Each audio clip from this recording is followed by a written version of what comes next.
Hello Aquarius, welcome to the Plaid Sheep Oracle. In this round of readings I've been using quotes as inspiration. I used to collect them and I have a bunch written down in an old journal.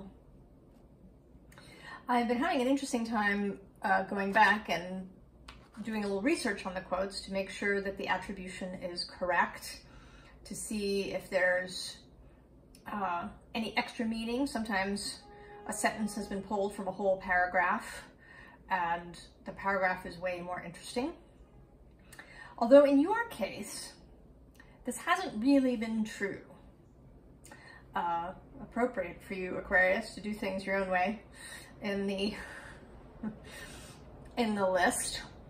And it has kind of a different meaning than here in your reading than I think its original author intended.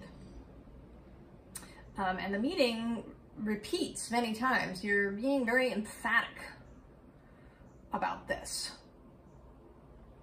So the quote is, "Though my view is as spacious as the sky, my actions and my respect for cause and effect are as fine as grains of flour." Padmasambhava. He was a Tibetan Buddhist mystic, said to have been born enlightened. And there is a Buddhist interpretation of this text, but it's actually not really relevant here so much. You can certainly go look it up if it is of interest to you. I will have the whole quote down in the description box. What you are talking about here, Aquarius, is how to proceed.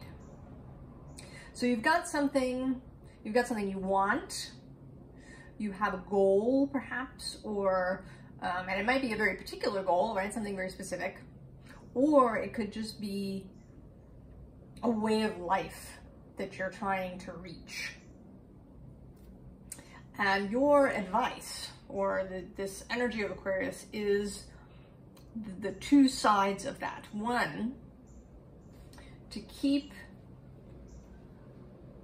an open view, right? To keep a large kind of big picture view, but also a view that isn't terribly specific.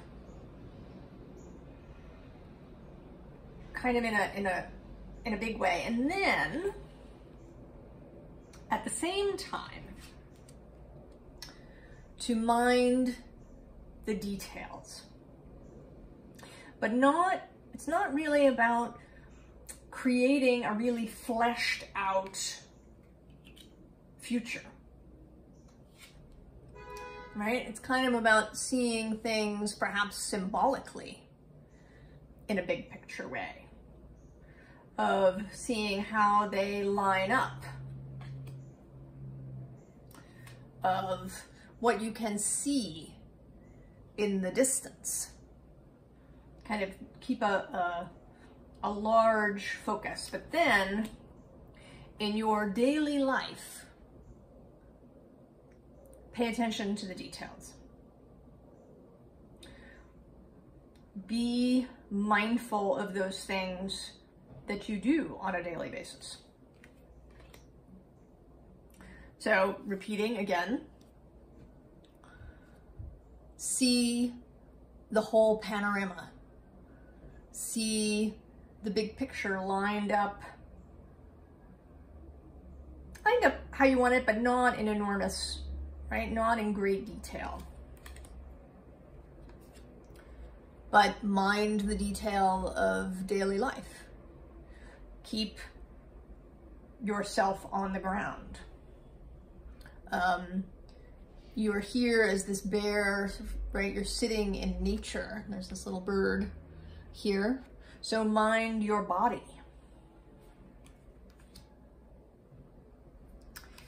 Be open to whatever comes.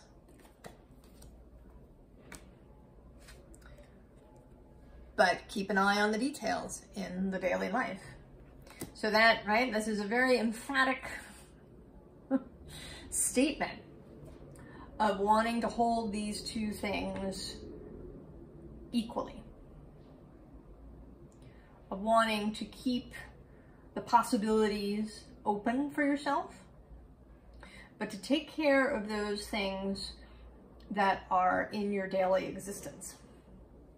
And in this next row, we kind of have this sort of repeated again. We have this in the underneath is the Il Papa, the Hierophant in newer decks, and then there's the Queen of Cups. So the Hierophant is more of a public figure. He minds the overall kind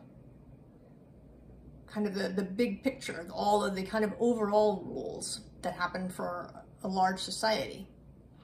Whereas the Queen of Cups has her particular domain of emotions. So this is also asking you a little bit to leave some of that big stuff, the kind of overarching stuff, the distant stuff, to Spirit, to the source of all things. All right, you leave the as above to source, and you worry about the as within. Right? The as above will lead to as below, and then the as within leads to the as without. So that is your task, right, is to mind the within.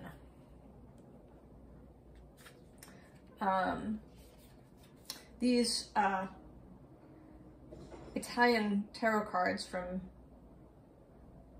an earlier century have these pip cards. And here, right, very explicitly write 2 of Wands to 6 of Wands. So you start at one place and you get to another. And there's a kind of, right, there is a jumping, right? It's not 2, 3, 4, 5, but there is a progression that's happening. And it's kind of on a, right, it's the small scale progression. This is your job. And also here, this King of Wands, minding yourself, right? The King of Wands knows when to take action. He is aware of the details in his environment. He balances his material world. So I don't know, Aquarius, if perhaps you've been neglecting the details of your life or deprioritizing them. And this is not a suggestion to become obsessed or to become a perfectionist about your physical environment. But to be mindful of it in the mindful, not in its, again, Buddhist sense, but as opposed to mindless. Don't be on automatic pilot in your daily life. You know, choose what you eat. Choose what you wear. Choose, you know, how you move through the world. Physically. As a 3-dimensional human. Choose that mindfully. Be mindful how you interact with others. On your emotions, right? Pay attention to your emotions. They are your compass. And also, you know, how you react to other people. Be mindful not only of your own boundaries, but of other people's.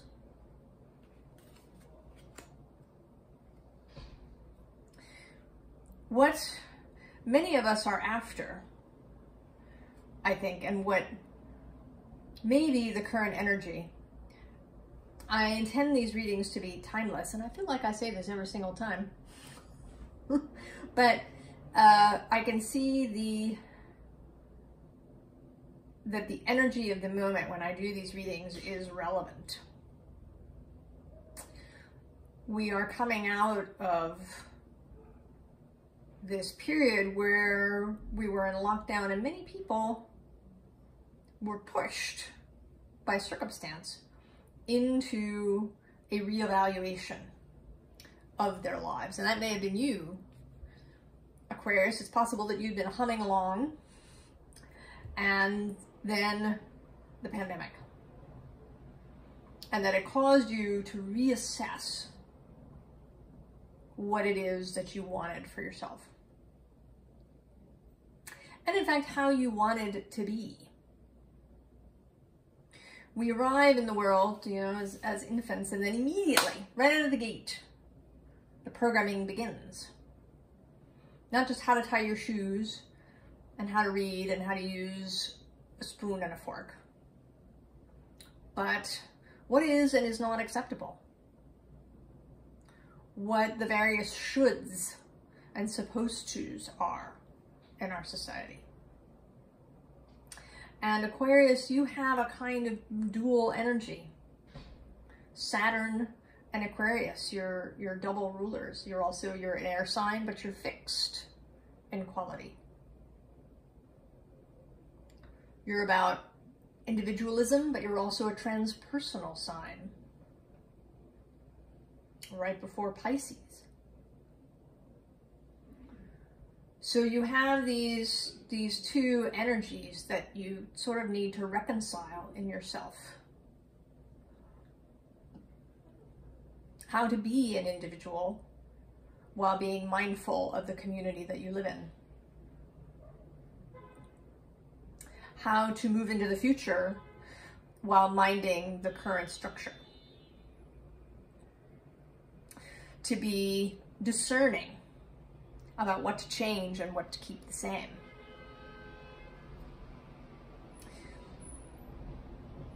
And it may be that, you know, if you're part of the holistic spiritual community, you may feel that as an Aquarius, you need to be very individualistic, right? You need to be Ziggy Stardust. And David Bowie, incidentally, was a Capricorn with Aquarius rising. So he had a very solid core.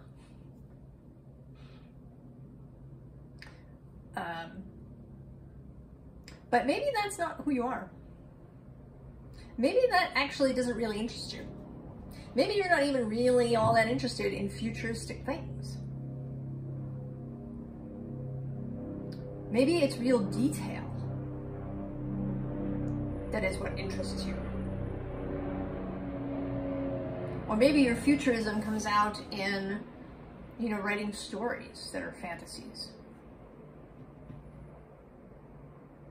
Or maybe you have a real interest in systems and how systems work. So you don't have to fit anybody's conception of what an Aquarius is. You just have to decide what that is for you. And then see the big picture of the future. Don't get really granular about what this future looks like. Focus on how it feels to you.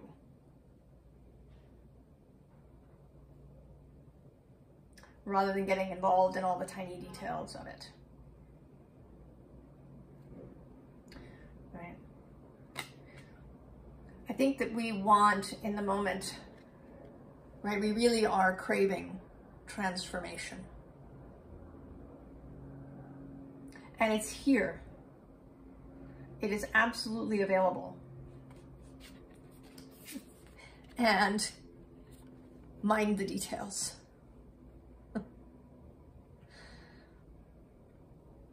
God is in the details. as well as the devil.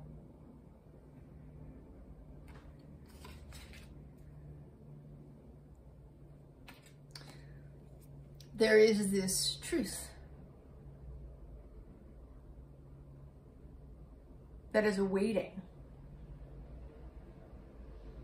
and it's not impatient. It's here, right? It's here for you, ready to crack open at the right time. And the sort of, beyond the, you know, keeping an eye on the details advice, the other piece of very strong advice here is to have fun.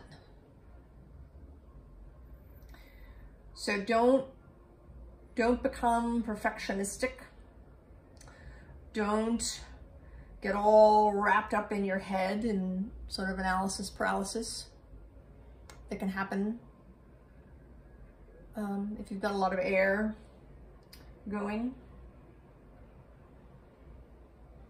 If you tend to be heady, you are also the water bearer, Aquarius, an air sign, but you hold water within you. Be in touch with that. That's more of the as within advice. And this last row is kind of about, it's a little bit about magic and alchemy. It begins with this witch of fire. So going within, going into the cave, examining what it is that you want, perhaps having a look at what might be holding you back.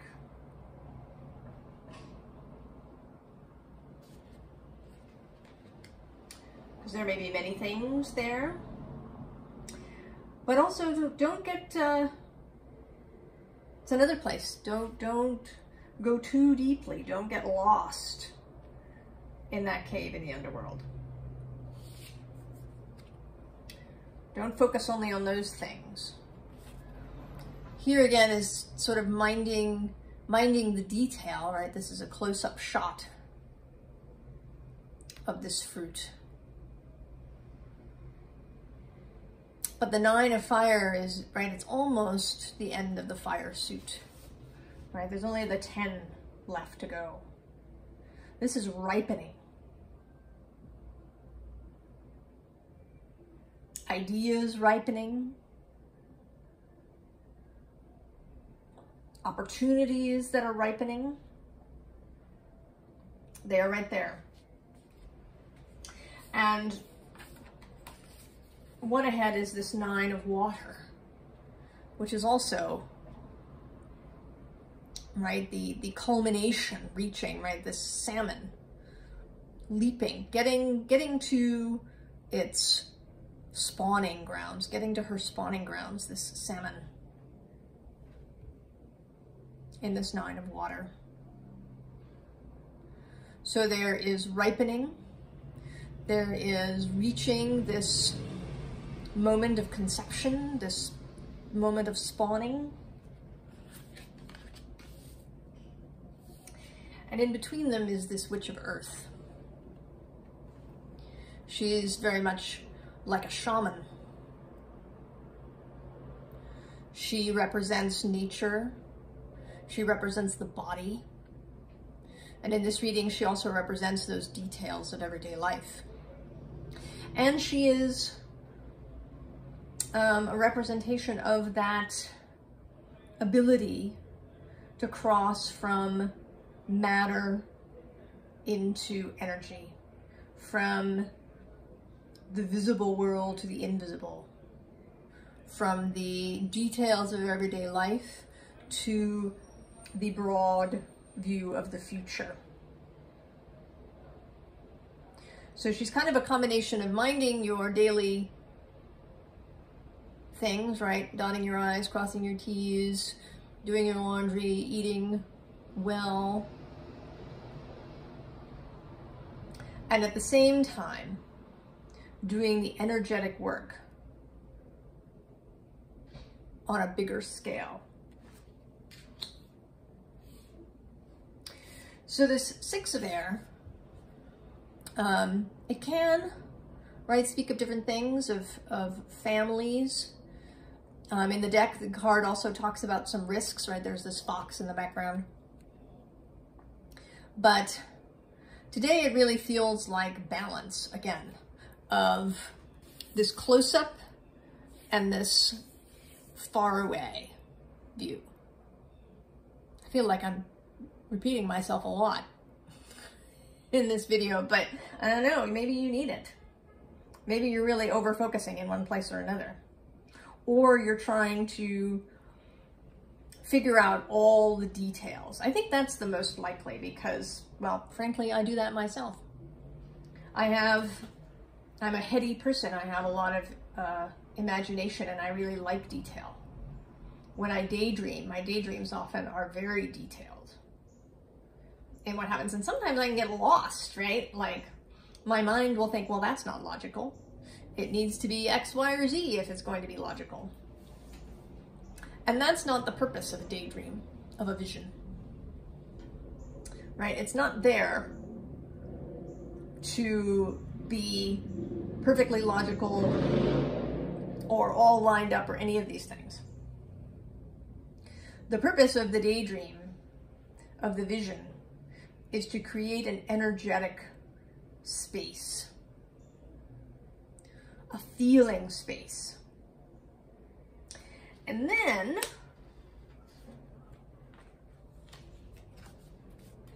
Source can fill in the details. Because really, I'm so much better at it than we could ever be. Able to see every last teeny tiny subatomic particle in play. Omnipresent, omniscient, omnipotent, the beingness of the universe, your wider self that is intimately connected to the great source and to all the other wider selves. So much better at filling in the details. At, you know, circumventing logic when required.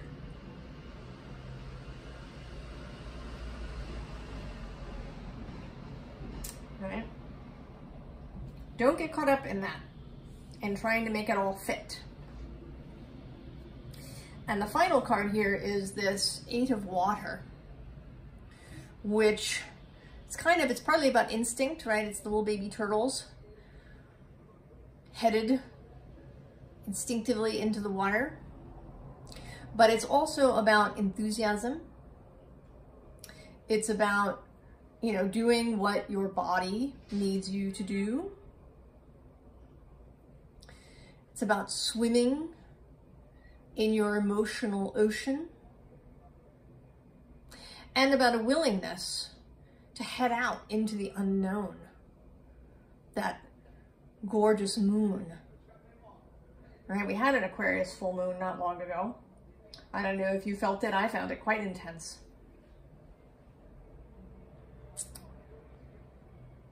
So head out into the waters of the unknown. And by minding all of that daily stuff, by keeping your detail eye on the 3D things that are your business, you will be prepared for whatever source brings to you. Right? There's another quote, right? Fortune favors the prepared mind, but also the prepared space. Right? That your affairs are generally in order. So that whenever the call comes, whenever the circumstance arrives, whenever everything is lined up, you'll be ready to go. Everything will be well. Your body will feel good. Your affairs will be in order. And you won't have to scramble in order to answer the call of Source, call of the bigger dream when it arrives. And it may be, Aquarius, that this call is closer than you think. I feel the emphasis, the repetition of this reading, the kind of really wanting to bring it home, may be a sign that that change is imminent, that something will be arriving very soon. So mind what is yours to mind, Aquarius. I will read that quote again. Though my view is as spacious as the sky, my actions and my respect for cause and effect as fine as grains of flour. Padmasambhava. I wish you all the best, Aquarius, and I hope that when whatever it is arrives, that it's fabulous for you. I will see you next time. So long.